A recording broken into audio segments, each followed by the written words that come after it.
കുന്നുകട പോവാ. കുളിച്ച വടി വരുന്ന വണ്ടിയെ കയറിയതാ കേട്ടോ. ഇവിടെ ആരാൻ വരുന്ന ഉമ്മ കൊടു കൊച്ചിന്. കുഞ്ഞുമ്മ കൊടുത്തേ. കുഞ്ഞുമ്മ കൊടുത്തേ. ഉമ്മ കൊടുത്തു. ട്രാഫിക്കൊക്കെ ഉമ്മ കൊടുത്തു. ഉമ്മച്ചു കൊടുത്തു വിടണം. കണ്ടോ കണ്ട യാത്ര ചെയ്യാൻ പറഞ്ഞ് അപ്പം ഇങ്ങനെ പോഞ്ഞു വേണം കേട്ടോ. എടപ്പൊന്നും വല്ലതും അറിയാവോ? ഞങ്ങൾ ചന്തയ്ക്ക് പോവാ അടിയെടുക്കാൻ. തേത്തൻ പോയില്ലെന്നാ. തേത്തനെ കടയിൽ പോയതാന്ന്. ഇപ്പൊ വരുമെന്ന്. തേത്തൻ വന്ന് പോ. സമാധാനമായോ തേത്തൻ വന്നപ്പോ? ചോദിക്കുമ്പോ അവള് തൊത്തുകുത്തി കളിക്കുക. കുളിച്ചിട്ട് വീട്ടിൽ ഇരുന്നോളാൻ പറഞ്ഞല്ലേ. ചാടി വരാൻ ആരാ പറഞ്ഞേ? പ്രശ്നമാണെങ്കിൽ കൂടെ പോയിട്ടു. അവിടെ ഇരുന്നോളാം കേട്ടോ. ചാടി പോവല്ലേ. മിത്തുമാമ ചാനം മേടിച്ചോണ്ട് വരട്ടെ. ഇപ്പൊ വിടും. ഇവിടുന്ന് ബഹളം വെച്ചങ്ങനെ ശരിയാവുന്ന. തേത്തൻ പോയി ചാനം മേടിച്ചോണ്ട് വരൂ ഇപ്പം.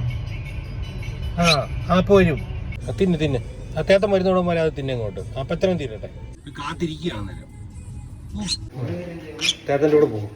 ചേട്ടൻ്റെ പുറത്തിരുന്നു. ചേട്ടൻ്റെ കൂടെ പോകും. തേത്തൻ്റെ കൂടെ കയറി പോകും. രണ്ടും കൂടെ